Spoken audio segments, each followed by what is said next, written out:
Hi everyone, this is Johnathan from Mill Street Gardens, and today we're going to share our trip to England. Duma really wanted to go, but unfortunately she couldn't. There wasn't enough room in the luggage. We flew out of Syracuse with a 6-hour layover in Detroit due to an unfortunate cancellation of our previous scheduled flight. Total flight time was about 9 hours and 4,100 miles. We arrived in London at 6:40 a.m. on Monday. Here's Kyle enjoying being on the left side of the car but not having to drive. And then we drove to our hotel, which was in Gravesend, about an hour and a half away. It was surprisingly easy to get used to driving on the right side of the car and the left side of the road. Stayed at the Inn on the Lake, which was a really nice budget hotel close to the expressway, which allowed us quick access to our destinations. And here's some shots of the English style receptacles and light switches. We made sure to bring travel adapters. Since we had that cancellation, we had to kind of reconfigure our trip a little bit, so we went straight to the beach after a small nap. We found this cool little coastal town in Kent, which is the county we were staying in, called Deal. So it's on the Dover coast, a little bit north of Dover. So we had a really cool walk around town, seeing like kind of the interesting little marketplaces and shops and things. And then spent the rest of the day relaxing on the beach. These are just some more shots of the town of Deal. This restaurant, which had really cool hanging basket kind of planters. And this photo here of a roundabout in the center of the town, which is very, very small, and then this really narrow residential street. Here's a photo with us at a telephone box.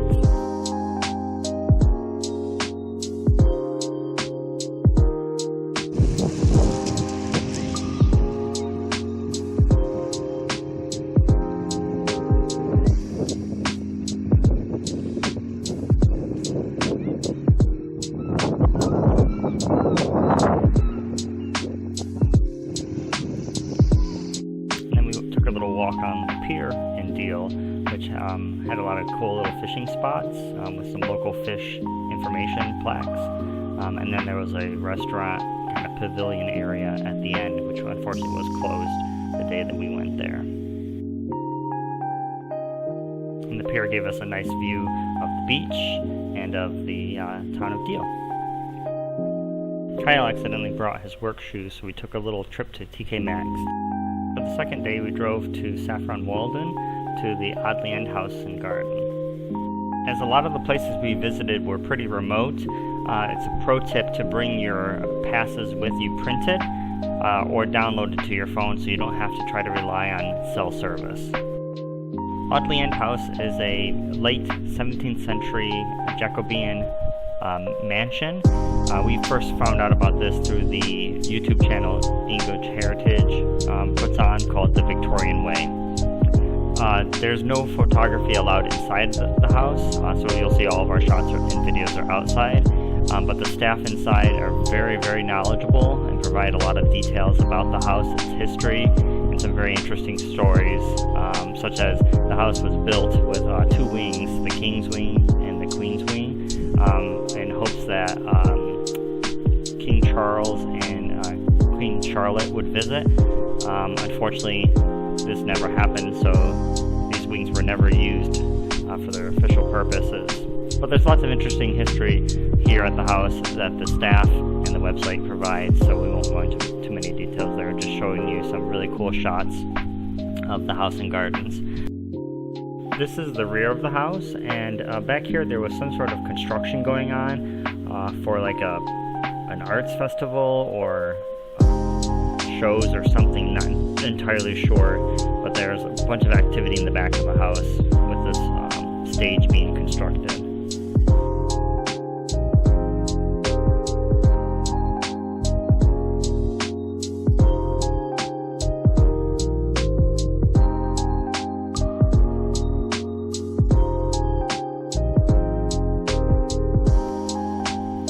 These nice English ladies here who were visiting the house.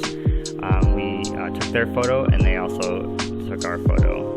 And then these are some beautiful shots of the gardens here in the back of the house, and then this fountain kind of as a centerpiece to the gardens.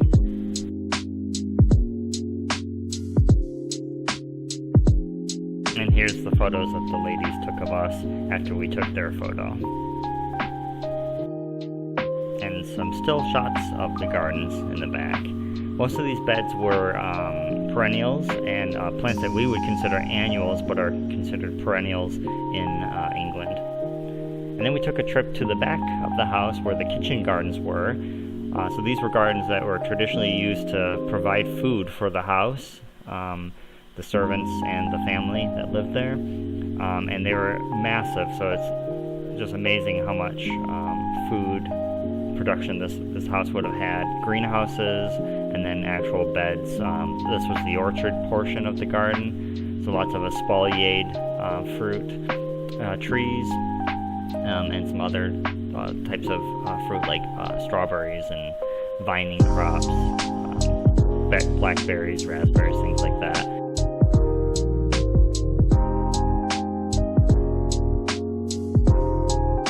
And can anyone guess what this kind of airy green plant is here? Any guesses? So that is asparagus.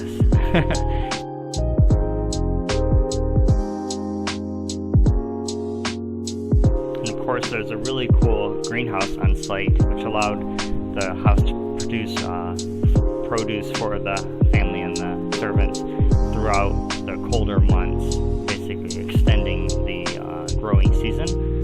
So this is some shots again of some of the garden beds around. These were strawberries, and it was cool to see some varieties that we knew, like honeyoy. They had a huge bed of honeyoy strawberries, and then some other ones that were a little bit more exotic to us.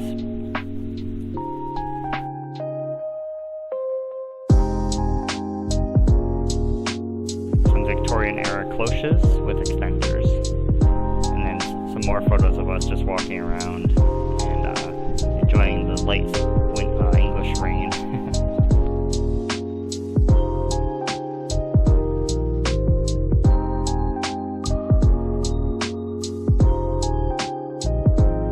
There were quite a lot of different walking paths through these kitchen gardens and walled gardens. This, which I think was at one time a fountain garden, but kind of became a lily garden, along this little creek, and then through kind of a wooded area. So lots of really cool different areas to see, quite a bit of walking around this property. And then there was the stable yard and the carriage house that we visited last. And then on our way back to our hotel, we found a cool garden center to check out. So we took a look at that and saw some interesting ideas to keep plants upright, like this frame and these plastic molded things. And then we stopped at a local shopping mall just to kind of check it out, and saw some really cool limestone cliffs there, and this interesting chili jam sandwiches at Burger King, and a cute little plant store. And we returned to our hotel and grabbed some classic fish and chips with mushy peas. For the third day, we journeyed to Highclere Castle in Newbury.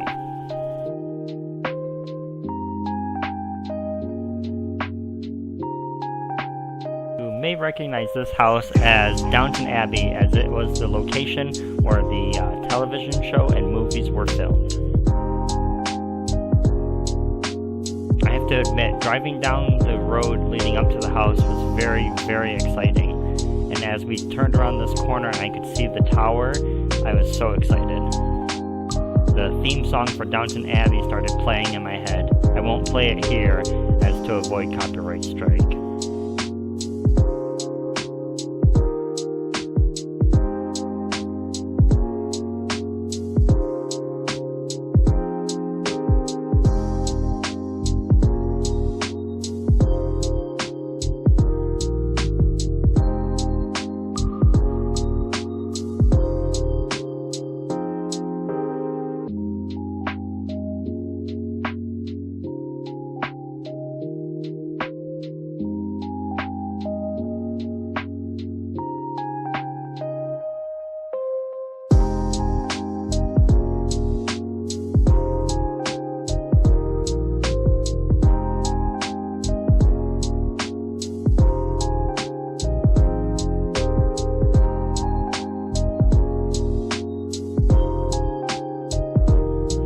Castle was built in 1679 and renovated in the Victorian era in the 1840s. It is the home of the 8th Earl of Carnarvon, George Herbert, and his wife Fiona, the 8th Duchess.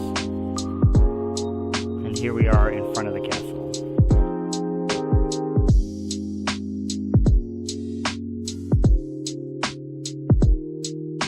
The house sits on 5,000 acres of parklands, forests, gardens, and meadows. We explored the Monk's Garden, which was just adjacent to the castle, and the secret garden behind it, and some of the gardens around this area.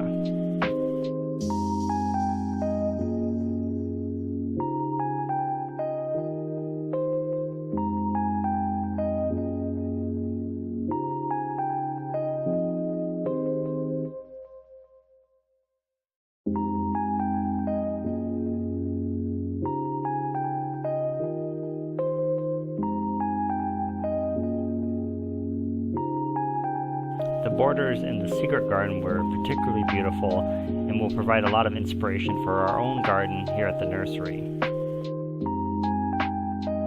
A lot of England is zone 8 or 9, so a lot of plants that we would consider to be annuals you'll see growing as perennials, such as dahlias, which were pretty prominent in these gardens here on the castle grounds.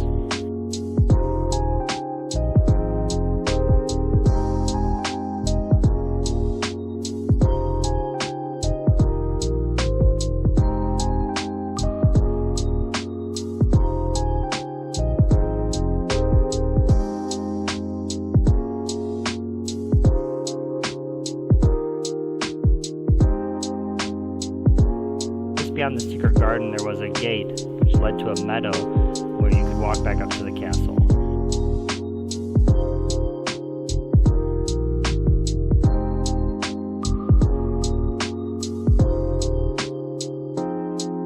Highclere Castle is only open in the summer months and sees approximately 60,000 visitors a year according to their website. There was quite a bit of people here when we went. As part of our admissions ticket, we also bought a Highclere Castle high tea, so this is us walking to the kitchens and stable yard to grab our afternoon tea box.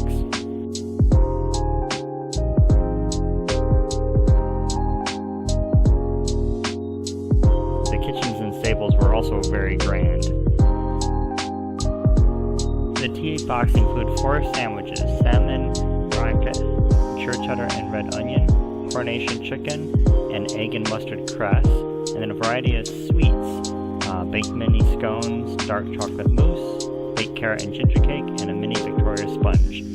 The sandwiches were really delicious. We particularly liked the coronation chicken and cheddar and red onion, and then the cake, the ginger and carrot cake was really, really yummy. After finishing our tea, we headed over to the gift shop and found this really cute stall with really neat gift items, and then a cool little gift store.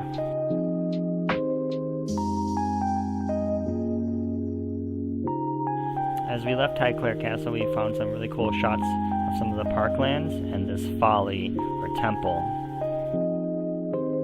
As we were close to the Cotswold district, we headed to Castle Combe. The roads in the countryside were even more narrower than the towns and city areas, and many had these brick or stone walls covered in shrubbery or wild vegetation. So it's very interesting driving in the countryside, and as other cars came and approached, you would pull over and kind of let them by so that you don't get in an accident.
driving through it as we could not find any parking spaces. Castle Combe is one of the most visited spots in the Cotswolds, as it's very picturesque. Lots of stone buildings, thatched cottages, slate roofs, that kind of thing. The thing that the Cotswolds are known for. It also has a really cute creek that runs through the town, so it's a very popular attraction. So there was not a single parking space in the town at all. So we ended up driving through and then finding a car park on the other side and then walking down, which is probably what a majority of the people you see here ended up doing. Driving through the village was particularly interesting. You just see us pass that little car, and then also trying to navigate through as people were walking around enjoying the town. Here comes another car.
Driving through Castle Combe makes you very adept at weaving in and out of cars and people.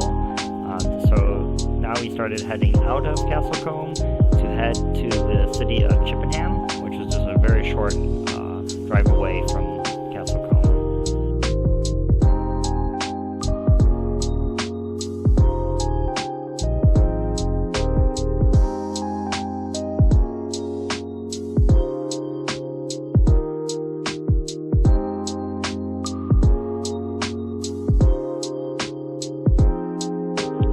Chippenham were even smaller than the roads to Castle Combe and reminded me a lot of the roads in the British sitcom Keeping Up Appearances.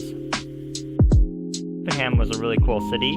I had lots of different buildings with like bricks, stone, stucco, timber, like really a variety of buildings you could tell kind of made throughout the different centuries.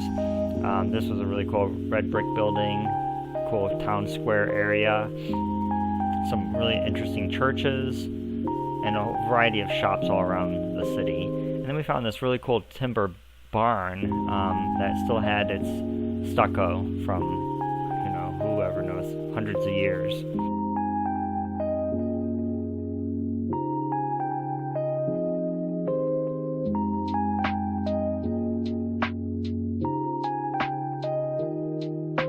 Really appreciated this barber shop that had some really cool topiaries. Can you tell what shapes they are?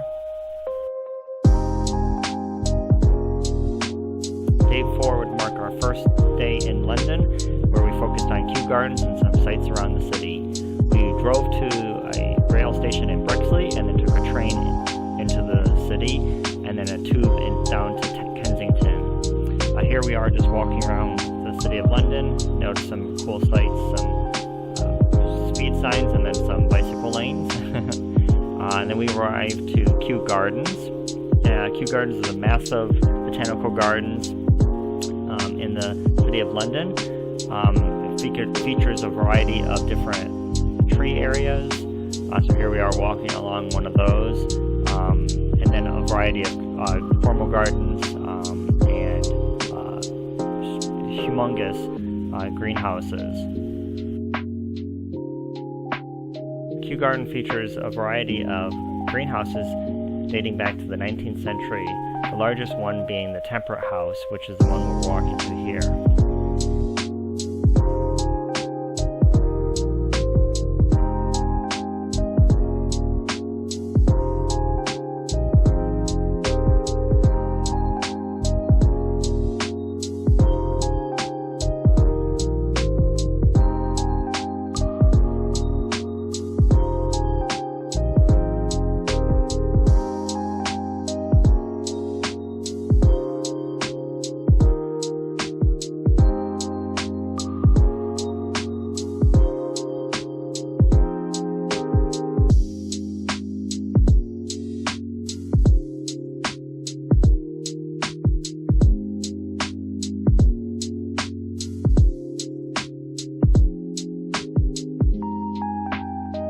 The Temperate House features a variety of plants from all around the world, the temperate region of the world, and each section is marked so you know that these plants are from the Americas, from Africa, from Asia, from Australia, or whatever region they're from.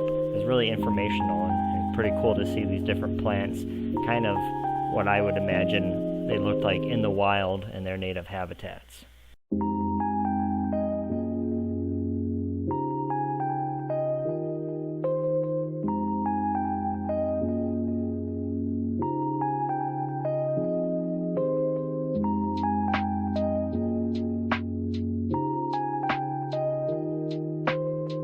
By far the coolest feature of the Temperate House was the spiral staircase leading up to a upper level balcony, I guess you'd call it, where you could see the top of all the variety of trees, kind of ferny-like trees in this house since it's temperate region. But it's just really impressive walking up to the top of this stair and then just being able to see the top of the dome of the greenhouse and looking down into the greenhouse and seeing all the different plants. It's just remarkable. Also very humid up here.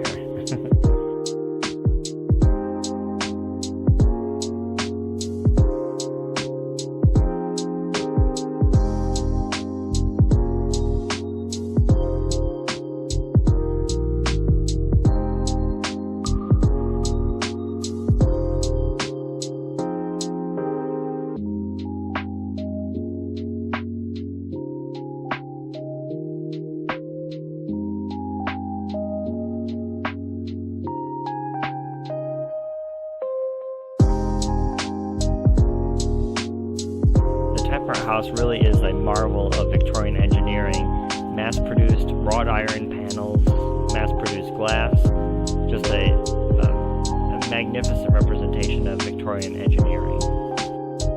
Either side of the Temperate House included a rotunda, kind of a round domed area, and featured a collection of different bonsai.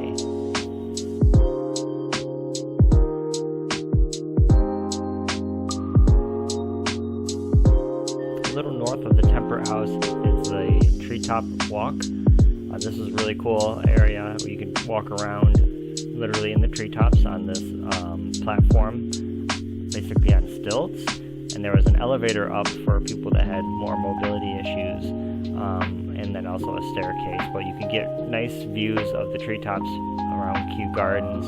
You can also see the tops of the Temperate House and also the pagoda in the distance.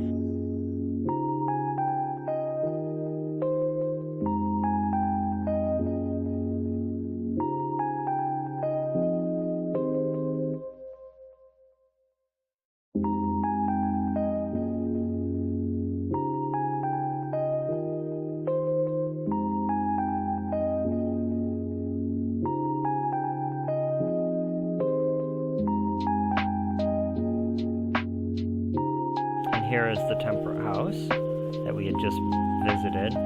Got some really cool shots from up here on the treetops. And then here is the pagoda. Unfortunately, we didn't visit it. We lost track of it.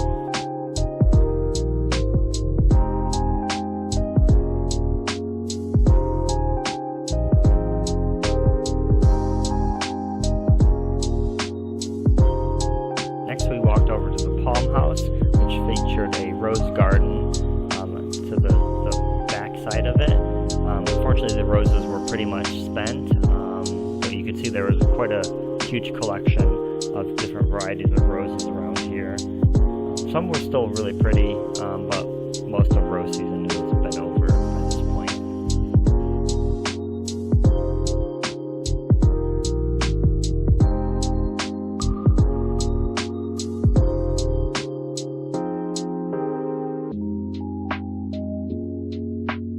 The front of the Palm House featured this man-made lake with giant sculptures of palm flowers, and then also really cool urns for flower arrangements. And in the front of the garden, front of the Palm House, was really quite well manicured.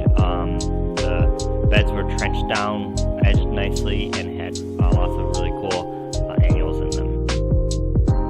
And here are some shots around the Palm House, just showcasing a lot of the interesting plants that they have inside. Really cool flower structures, leaves, obviously giant palm leaves, these really interesting Zanzibar flowers, and then just some real cool shots of the greenhouse itself.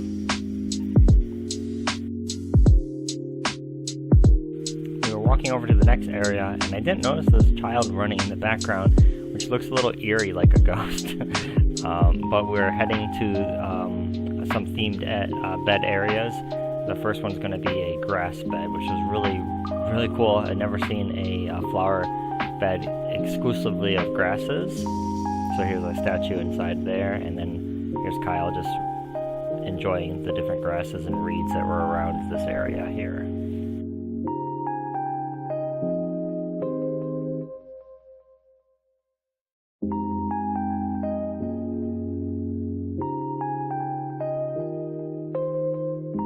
Beyond this grass bed was another couple of greenhouses. The first one being a rock garden and kind of succulent collection. And this also had themed areas where you could see plants native to the Americas, to Asia, Africa, different parts of the world. It's really interesting.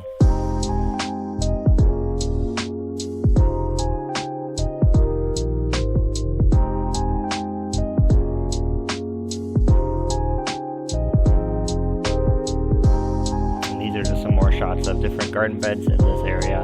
Again, everything was grouped by different classifications. So in this particular area of the gardens, there were Asteraceae grouped together, there were magnolias grouped together, so plants of similar families grouped together, so you can kind of see the variety within those families.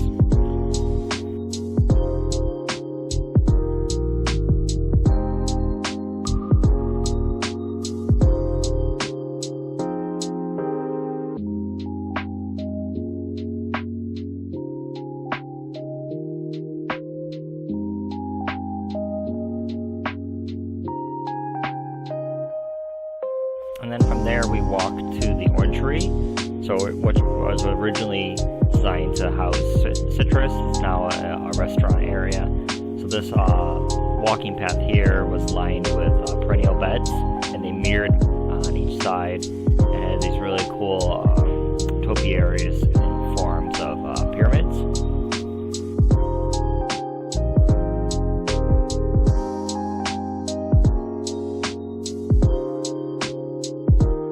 Here we are closer to the orangery, so you can actually see the structure, which is a really cool building, giant glass windows.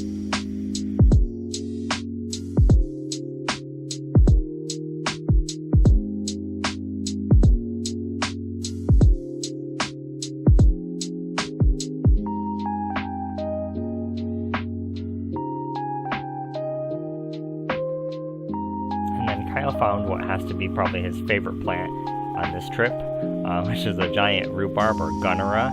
Kyle's 6 feet tall, so this plant's about 8 feet tall. It is absolutely massive. And this is Kew Palace. We did not go inside Kew Palace that day. Next was the lily house. This was the smallest greenhouse on site, but featured these amazing Victoria lily pads, which were ginormous.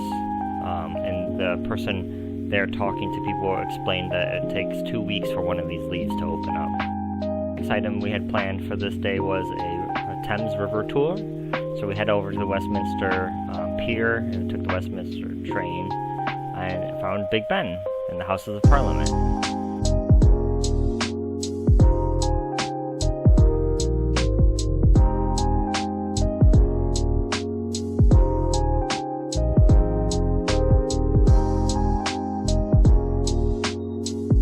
Also able to stop over near Buckingham Palace as we were in that general area.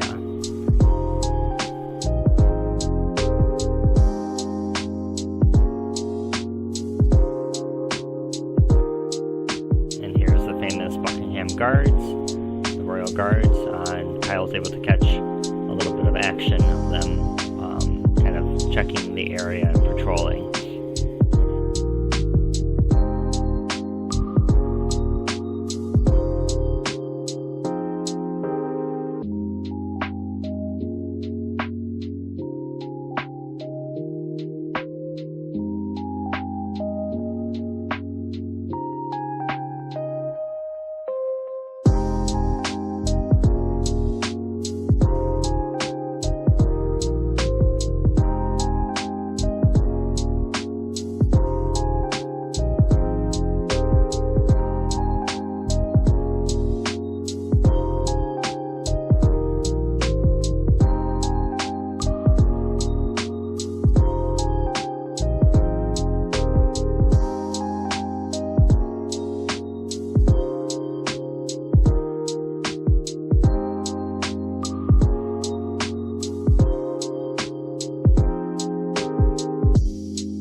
Walked back over to Westminster Pier and got some other cool shots before getting on our boat.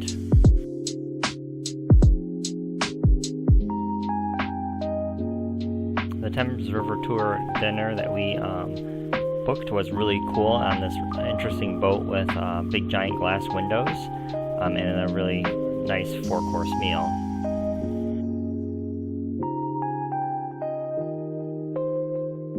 The tour and dinner took about 3 hours, so you got to go down the Thames and then back up, so that way you could see all the sights from both sides of the ship. And then there was also time to go up on the top deck and see the city at night, which was really, really pretty, seeing everything lit up. The buildings, the Tower Bridge, the Tower of London, this building which I believe is called the Shard, tallest building in London, some other sights around this building which looked remarkably like the U.S. Capitol, an old bridge, the London Eye, and then some other shots around the city.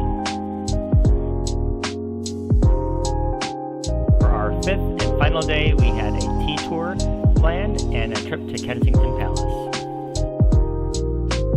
We took the Brixley station back to London and then walked over to the Victoria coach station, which is where our tea tour bus was meeting for departure.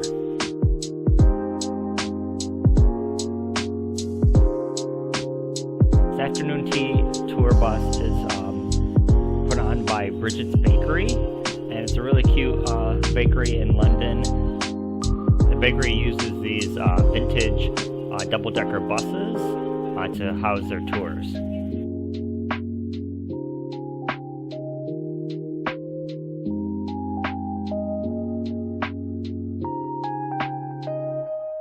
Brigit's tour did a circuit around London, seeing a lot of the common sites, Westminster Abbey and the Houses of Parliament, Buckingham Palace and Trafalgar Square, the River Thames, and a bunch of other cool places. And here we are taking a look at the yummy lunch that we were getting ready to eat, or our afternoon tea.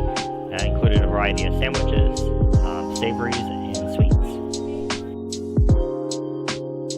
And here's some videos of just going around the city. And while you're on the tour bus, they played a bunch of like classic kind of pop music.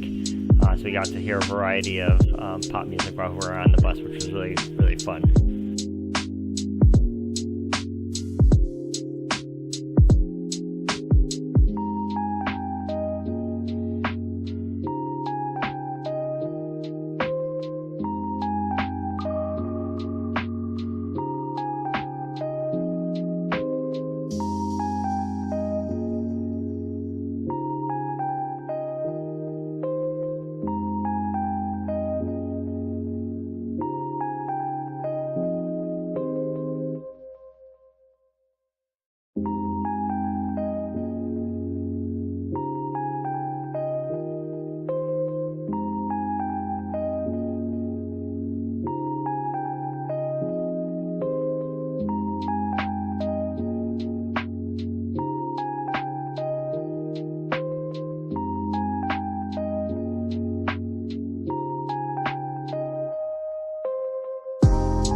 got all set with our tour, we took a little walk through London over to Kensington Palace. Entered Kensington Palace near Hyde Park, walked along some of the trails, and headed north so we could see the Italian Gardens.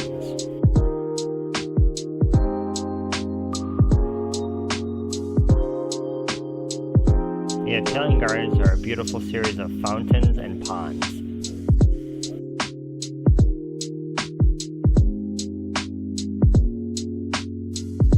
Headed towards Kensington Palace along the Budge's Walk, which circled around this round pond just before the palace and Queen Victoria's statue. Unlike the other buildings we visited, Kensington Palace did allow photography inside the building. So we got to see a lot of cool sights, including jewelry, really amazing portraits in beautiful gilded frames, and then just the interesting rooms and architecture inside of the palace.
Then headed east along the Flower Walk.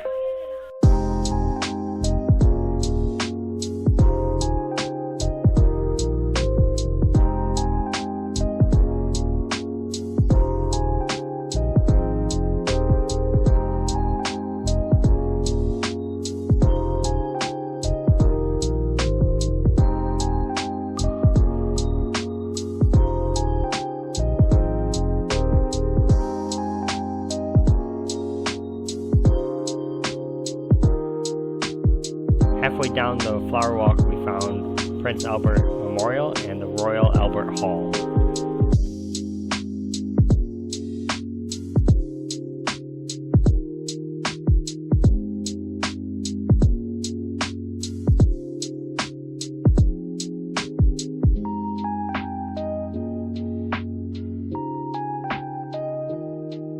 We then took a walk through this area to Brompton Road to check out the Harrods department store.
Sadly, that was the end of the trip. We headed back to the airport and took our flight home. Thank you so much for watching. Stay tuned for more videos, and like and subscribe.